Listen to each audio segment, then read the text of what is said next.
इस लेसन में हम डिस्कस करेंगे इंट्रोडक्शन टू क्यूरी एडिटर, यानी पावर बीआई को यूज करते हुए हम क्यूरी एडिटर में और सोर्स फाइल में कैसे कनेक्शन इस्टेब्लिश करते हैं। इस चैप्टर में हम ये सीखेंगे क्यूरी एडिटर है क्या। क्यूरी एडिटर एक्चुअली हम डेस्कटॉप में, या आप कह सकते हैं कि जो हमारी पावर बीआई की क्यूरीज हैं उसमें और सोर्स फाइल में कैसे कनेक्शन डेवलप करते हैं। मैंने आपको पहले भी बताया है कि पावर बीआई डेस्कटॉप में 3 फेजेस होते हैं। फर्स्ट फेज इसका होता है डाटा प्रिपरेशन, सेकंड है डाटा मॉडलिंग और थर्ड है डाटा विजुअलाइजेशन। इस चैप्टर में हम अपना फोकस रखेंगे डाटा प्रिपरेशन में कि डाटा प्रिपरेशन कैसे होता है, कहाँ होता है।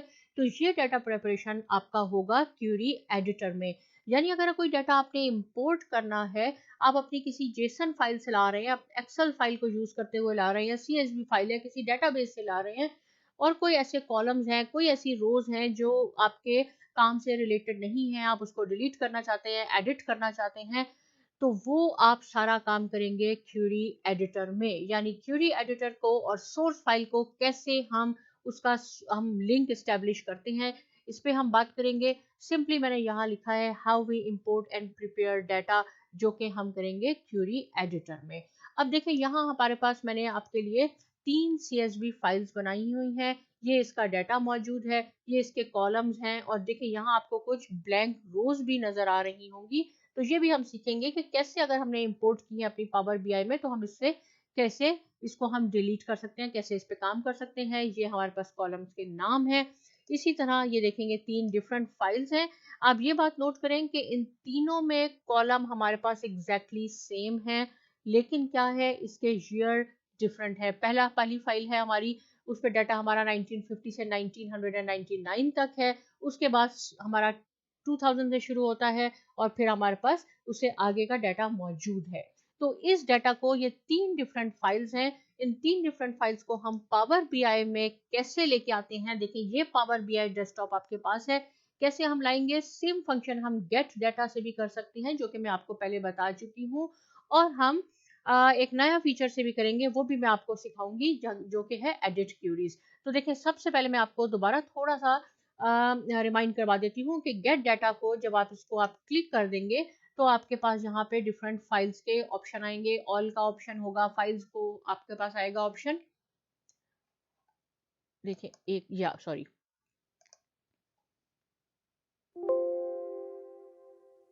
हमने इसको क्लिक किया,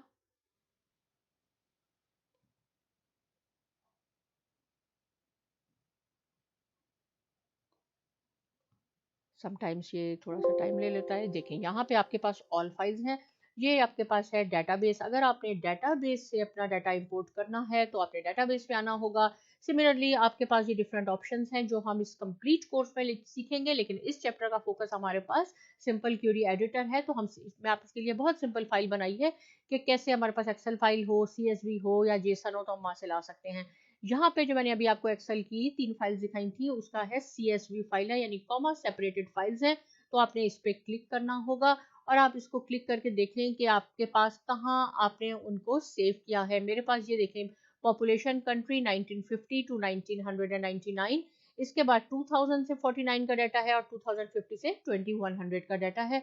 सबसे पहले मैं इस क्यूरी को, या इस टेबल को आप कह सकते हैं, आप इसको इंपोर्ट कर सकते हैं अपने डेस्कटॉप में, पावर बीआई डेस्कटॉप में। तो ये कनेक्शन स्टेब्लिश हो रहा है क्यूरी एडिटर का और सोर्स फाइल का आपके पास।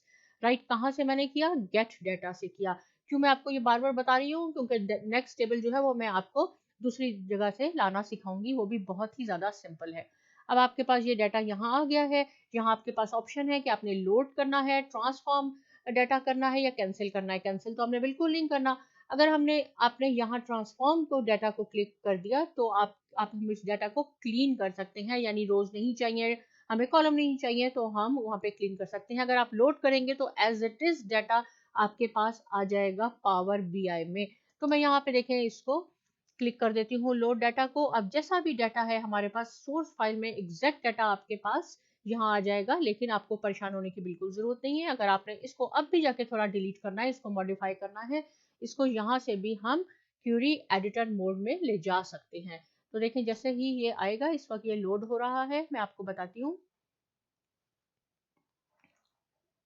मीनवाइल ये मैं आपको थोड़ा सा बता देती हूँ दोबारा कि ये आपका टेबल है, जो भी हमारे पास टेबल लोड होंगे वो यहाँ से आप देख सकेंगे। यहाँ से हम ग्राफ बनाएंगे, विजुअलाइज करेंगे, और यहाँ से अगर दो या दो से ज़्यादा टेबल होंगे तो उनके दरमियान हम कनेक्शन कैसे इस्टेब्लिश करेंगे वो सीखेंगे, राइट। लेकिन इस लेसन में हम ये नहीं सीख रहे क्योंकि इस चैप्टर का फोकस हमारा है क्यूरी एडिटर मोड। डाटा हमारा ज़्यादा है इसलिए ये थोड़ा टाइम ले रहा है, लेकिन एक्सेल के मुकाबले में फिर भी ये ज़्यादा फास्ट है। और ये अभी आप देखेंगे कि ये आपके पास यहाँ पे आपका फर्स्ट टेबल जो है वो आ जाएगा।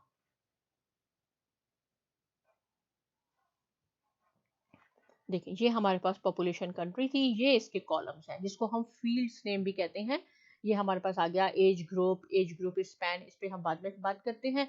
अब देखें, आप कह रहे हैं नहीं कि इसको तो मैंने अभी, और यहाँ पे आप क्लिक करेंगे तो ये डाटा आपके पास यहाँ मौजूद होगा, राइट। यहाँ से आपके पास, लेकिन इसको हमने क्वेरी एडिटर मोड में ले जाना है। तो ये देखें, अगर आप भूल गए कि हमने ट्रांसफॉर्म पे नहीं क्लिक किया, हमने डायरेक्टली लोड पे कर दिया, कोई बात नहीं। यहाँ आप क्लिक कर दें, ये जो आपके पास है, तो हमें यहाँ से ये क्यूरी एडिटर मोड पे चला जाएगा और यहाँ से भी आप अपने डाटा को क्लीन कर सकते हैं। अब जो सेकंड और थर्ड टेबल है वो मैं आपको यहाँ से क्यूरी एडिटर मोड से इंपोर्ट करना सिखाऊंगी कि कैसे होगा। देखिए जब आप यहाँ पे आ गए तो ये न्यू सोर्स का है, न्यू सोर्स पे आप क्लिक कर दें। यहाँ चाहें तो यहाँ क्लिक कर दें, यहाँ अगर आप क्लिक करेंगे तो आपको सारे फीचर्स नजर आ जाएंगे कि एक्सेल से आपने लाना है। ये मेरे पास CSV फाइल है, इसको आप क्लिक कर दें। First table exact same way में सेकंड और थर्ड टेबल भी कहाँ हमने सेव किया है, मैंने इसको अपनी USB में सेव किया है, पावर BI के फोल्डर में। ये मेरे पास एक फाइल है, और देखें अब ये आपके पास सेकंड क्यूरी भी आपके पास यहाँ आ जाएगी। और जो भी आप काम परफॉर्म करते जाएंगे आपके पास, देखें यहाँ अप्लाइड स्टेप्स आपने किए हैं तो यहाँ आएगा, यहाँ मैं ओके कर देती हूँ। और अब आपके पास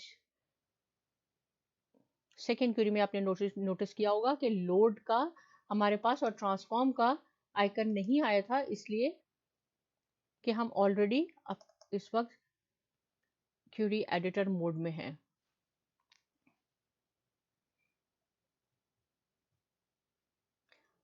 अब आप देखिए ये हमारे पास पॉपुलेशन कंट्री है और हमने इसको ओके किया। 1950 से 1999 का डाटा आ गया हमारे पास।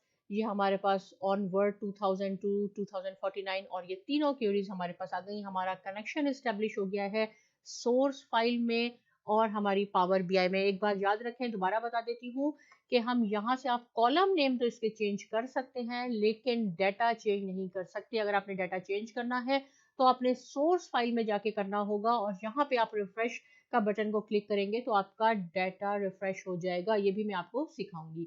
अब आप देखते हैं पहले टेबल में हम जाते हैं कि पहले टेबल में क्या है। पहले टेबल में हमारे पास ये कॉलम्स हैं, राइट। इसके डाटा टाइप पे लिखे हुए हैं, डाटा टाइप्स की बात भी हम बाद में करेंगे।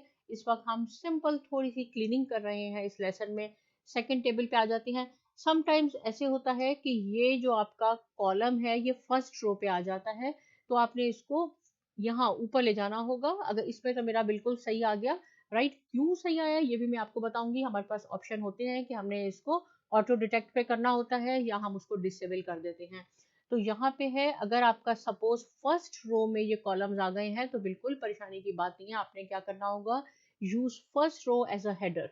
होम रिबन में यूज फर्स्ट रो हेडर पे क्लिक कर दें तो आपकी जो फर्स्ट रो होगी ये हेडर में कन्वर्ट हो जाएगी। सेम फंक्शन आप ट्रांसफॉर्म से भी कर सकते हैं। ट्रांसफॉर्म में जाएंगे, use first row as a header, तो आप यहाँ से भी ये काम कर सकते हैं, राइट।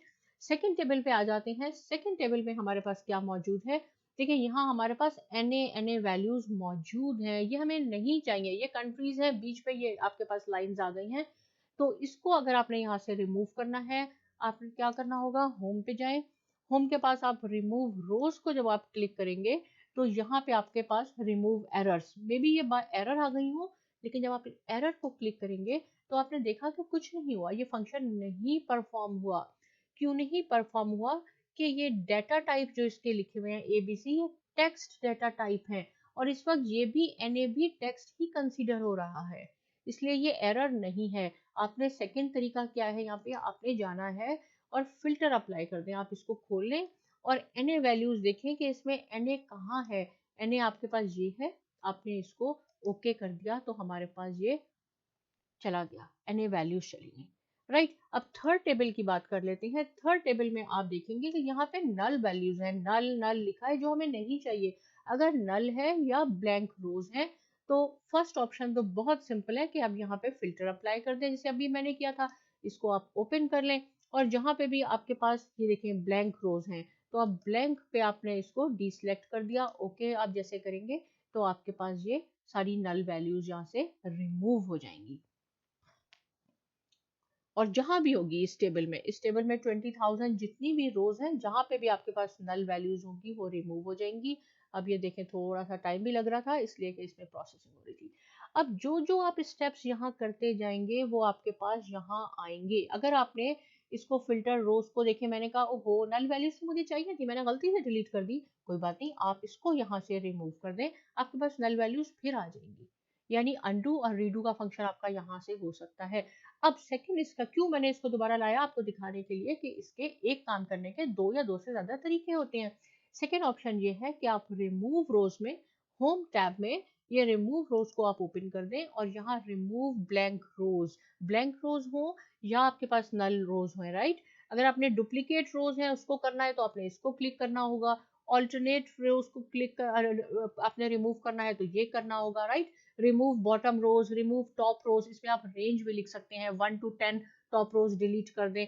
इसकी आप प्रैक्टिस खुद करेंगे तो ज्यादा सीखेंगे। फीचर देखें पढ़ने में ही बहुत आसान है। इस वक्त सिर्फ मैंने रिमूव ब्लैंक रोज करनी है, इस पे हमने इसको डिलीट कर दिया, मैंने यहाँ से किया तो आपके पास ब्लैंक रोज चली गई। अब ये टेबल हमारे पास क्लीन हो गए लेकिन 100% क्लीन नहीं हुए। इस पर थोड़ा सा हमने और काम करना है। इसके हमने कॉलम नेम चेंज करने हैं, इसका हमने डाटा टाइप चेंज करना है। लेकिन एक बात आप देखें कि ये सारे कॉलम एक जैसे हैं, डाटा भी इनका सेम है, बस ये ईयर चेंज है। तो अगर हम इन तीनों टेबल को आपस में मिलाना चाहें, यानी 1990 के बाद 1999 के बाद इस डाटा को हम लिख लें और इसके बाद हम एक डाटा को लिख लें, यानी एक नया टेबल बना लें, एक नया क्यूरी बना लें, तो ये सारा डाटा आपका एक टेबल में कंबाइन हो जाएगा, जिसको हम कहते हैं अपेंड क्यूरीज। कैसे होती हैं अपेंड क्यूरीज, मिलते हैं नेक्स्ट लेसन में। मीनवाइल आप इसकी प्रैक्टिस कीजिए क्योंकि प्रैक्टिस करने से आप ज्यादा सीखेंगे। कोई पॉइंट है जो समझ में नहीं आया आप पूछ सकते हैं। साइमा अकेडमी को सब्सक्राइब कीजिए और बहुत शुक्रिया।